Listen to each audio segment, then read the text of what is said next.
राम,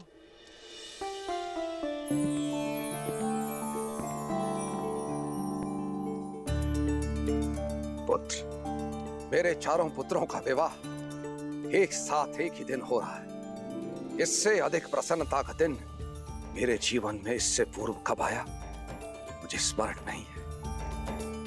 पुत्र, अपने विवाह वस्त्र धारण करो।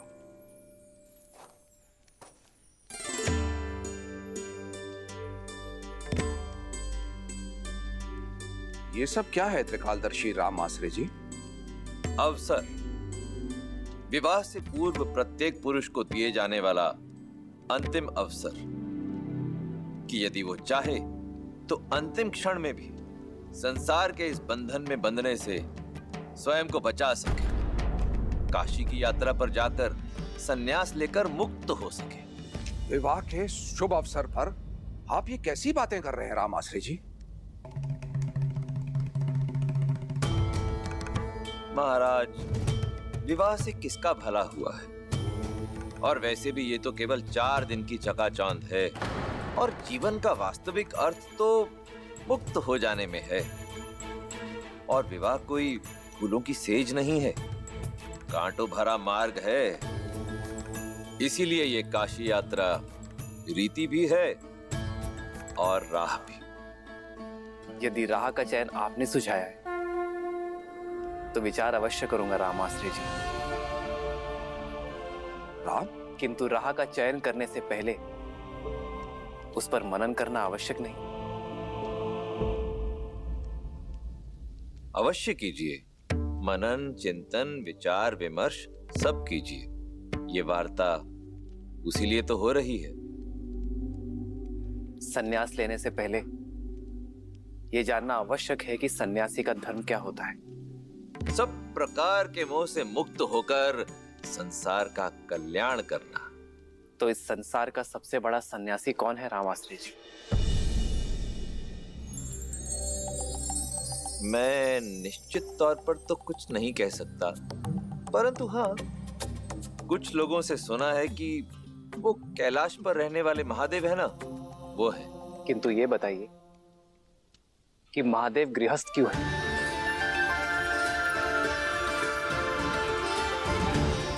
संसार की रचना करने वाले स्वयं ब्रह्मदेव ने विवाह क्यों किया? और संचालक महाविष्णु माता लक्ष्मी के बिना अपूर्ण क्यों है राम आश्रय जी?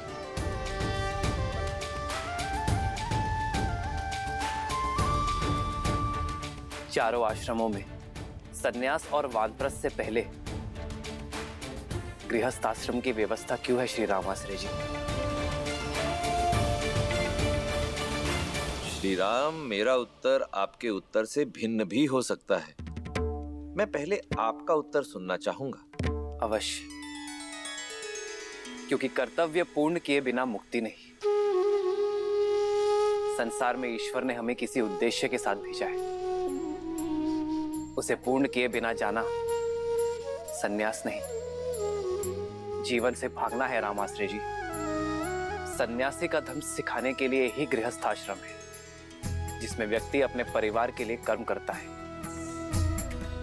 उनके हित के लिए परिश्रम का तप करता है। जो व्यक्ति अपने परिवारजनों की दुख सुख और पीड़ा ना समझ सका, वो संसार कैसे समझेगा राम आश्रय जी? कदाचित इसलिए महादेव बिना गौरी के पूजे नहीं जाते, ताकि वो हमें सिखा सके कि सन्यास का असली अर्थ भागना नहीं,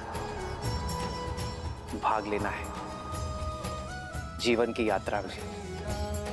अद्भुत, अद्भुत श्री राम, अद्भुत। यही तो इस काशी यात्रा का महत्व है कि ये व्यक्ति को विवाह से पूर्व विवाह के महत्व के विषय में बताती है। तो अब आप ही बताइए राम आश्रय जी कि मेरे लिए उचित मार्ग कौन सा है? आपका मार्ग तो स्वयं नियति ने चुना है श्री राम। आप गृहस्थ आश्रम में प्रवेश करने के लिए पूर्ण रूप से सज्ज हैं, हमारे आशीर्वाद के साथ।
अति सुंदर।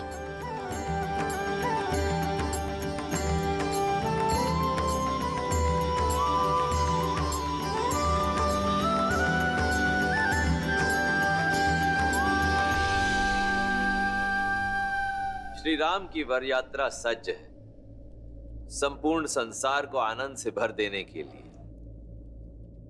जय श्री राम।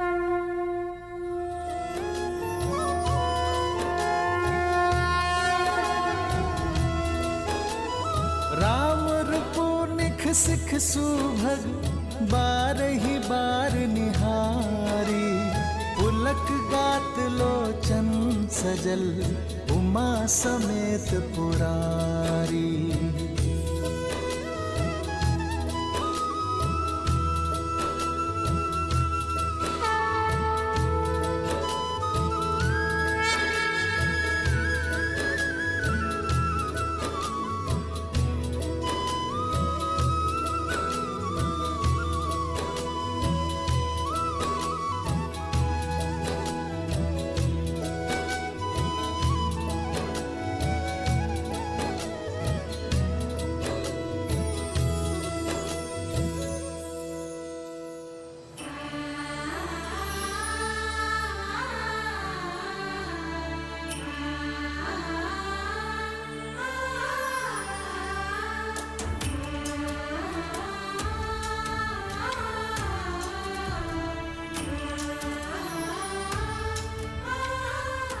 आप सभी बहुत सुंदर लग रही हैं।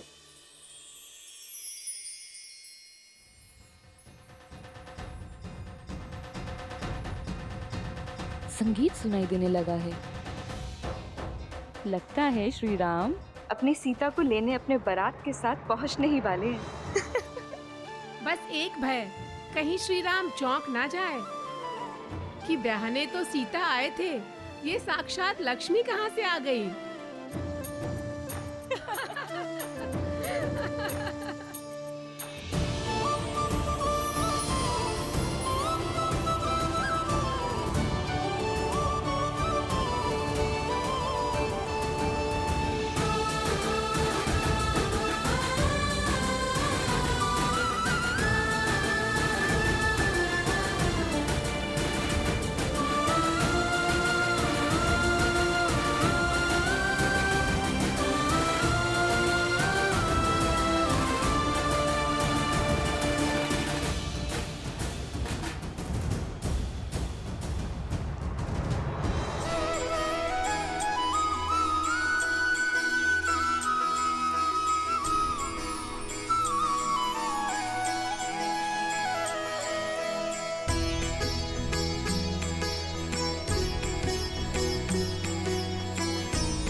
चली बारात निशान बजाई, मुदत छोट बड़ सब समुदाय।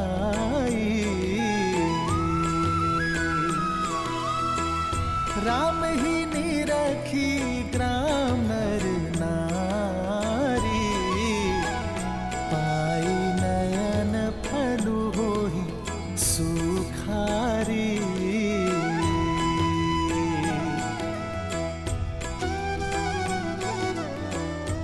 अरे ये तो राम जी है। राम जी हमें भी आना है। आओ। जय श्री राम।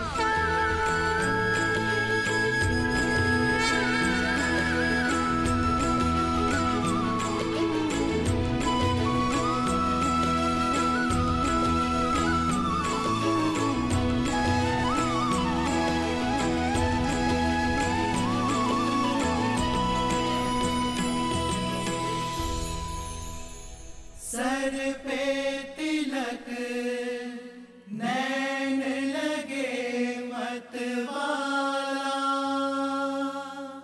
हाथ धनुष मुख पे है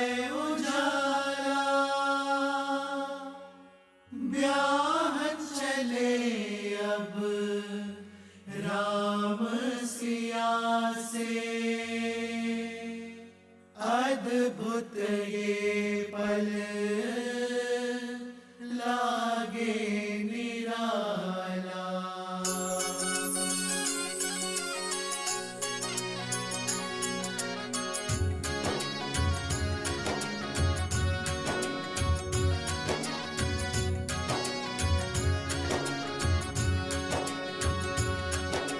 राम जी की निकले बाराती, नाची होगी मगन संगी साथी। राम जी की निकले बाराती, नाची होगी मगन संगी साथी। झूमे देवी देवता मगन सारे भ्राता, झूमे देवी देवता मगन सारे भ्राता। रामचंद्र भी मन हर्षाते। राम जी के निकले बाराती, नाचे होके मगन संगी साथी। राम जी के निकले बाराती, नाचे होके मगन संगी साथी।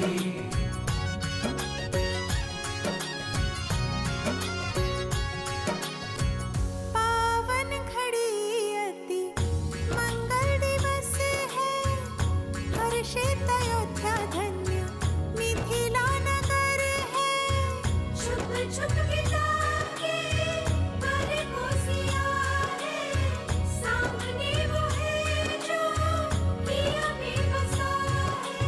आगे बिछाए राजा जनक खड़े हैं, आगे बिछाए राजा जनक खड़े हैं। सीता दी बारात द्वार तक आ गई है। राम जी के निकले बाराती, नाचे होके मगन संगी साथी। राम जी के निकले बाराती, नाचे होके मगन संगी साथी। झूमे देवी देवता मगन सारे भ्राता,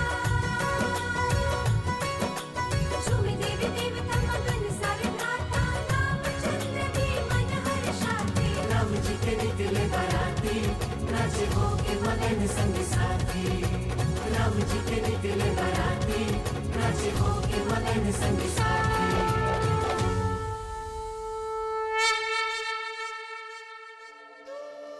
पुष्प फेंकने की रीति के लिए सज हो ना सीता। धनुर्धर से विवाह कर रही हो, लक्ष्य सीधा श्री राम के हृदय के पास ही लगना चाहिए। किंतु उन्हें चोट लग गई तो? प्रेम की ऐसी चोट के लिए तो संसार तरसता है। ये प्रहार पीड़ा नहीं, आनंद जगाता है।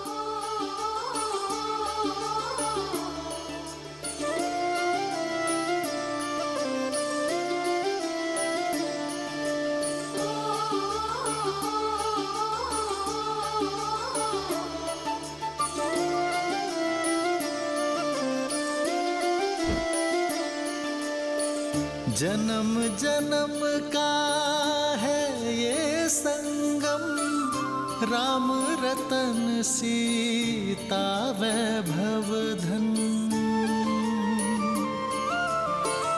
एक है पौरुष एक समर्पण, एक है रूप तो दूजा दर्पण।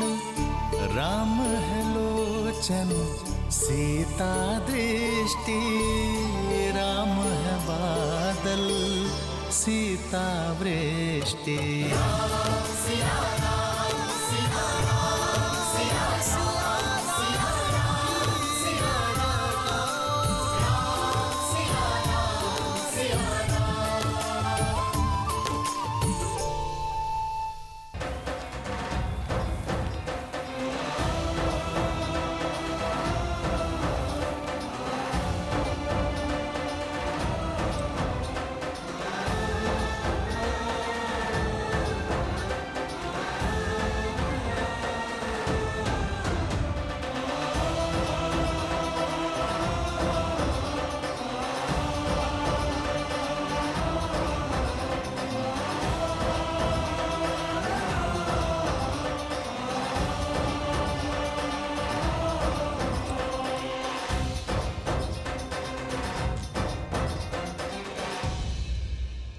ये क्या कर रहे हैं आप राज ऋषि?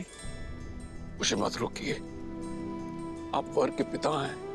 हाँ, और आप वधु के पिता हैं। हम संबंधी हैं।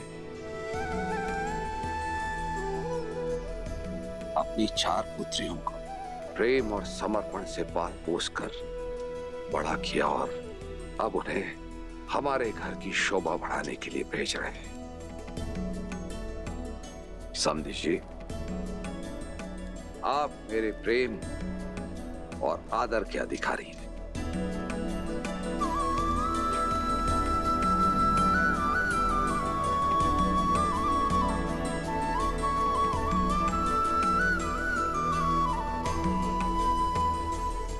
किंतु आपकी आंखों में अश्रु। जब पुत्री को ऐसा ससुराल मिले तो कौन सा पिता होगा जिसकी आंखों में आनंद के अश्रु नहीं होंगे।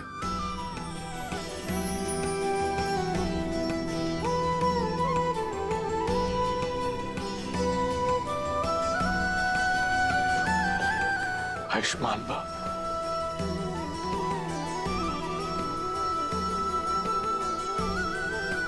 आई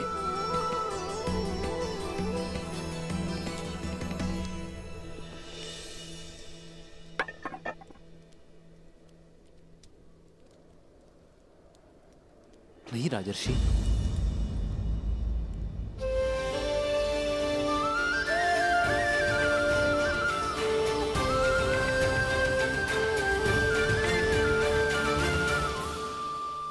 नहीं राजर्षि,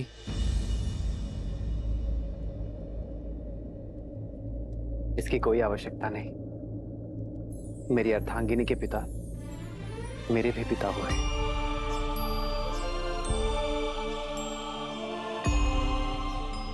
और पिता पुत्र के चरण स्पर्श करे, ये मर्यादा नहीं। वर पूजा की प्रथा तो सदियों से चली आ रही है पुत्र राम। वर नारायण का रूप होते हैं और उनके चरण धोना रीत है। वर के पग इसलिए धोए जाते हैं कि वो पवित्र और मलिनता रहित पगों से एक नए संबंध में प्रस्थान करें। इस नाते आप मेरे पग पर जल अवश्य डालें, किंतु हमारे संबंध में चरण स्पर्श के अधिकारी सदैव आप रहेंगे।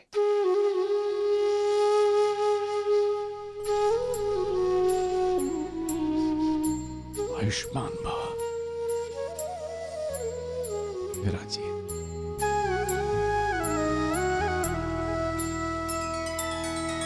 श्री रामचंद्र कृपालु भजु मन हरण भव भय दारुणम। नव कंज लोचन कंज मुख कर कंज पद कंजारुणम। भगवान के पिता को तो पाँव नहीं छूने दिया आपने, पर माता से काजल लगाने का अधिकार आप नहीं छीन सकते। बने नर इसका पावन ज्ञान है। आपको कुदृष्टि ना लगे इसलिए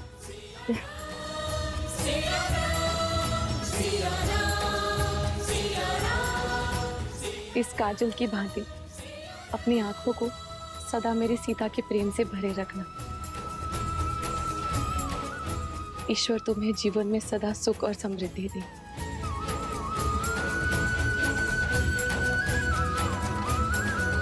आदर्श और मर्यादा की है ये कथा महापावनम। काटे मद श्री से मिला दे श्रीमद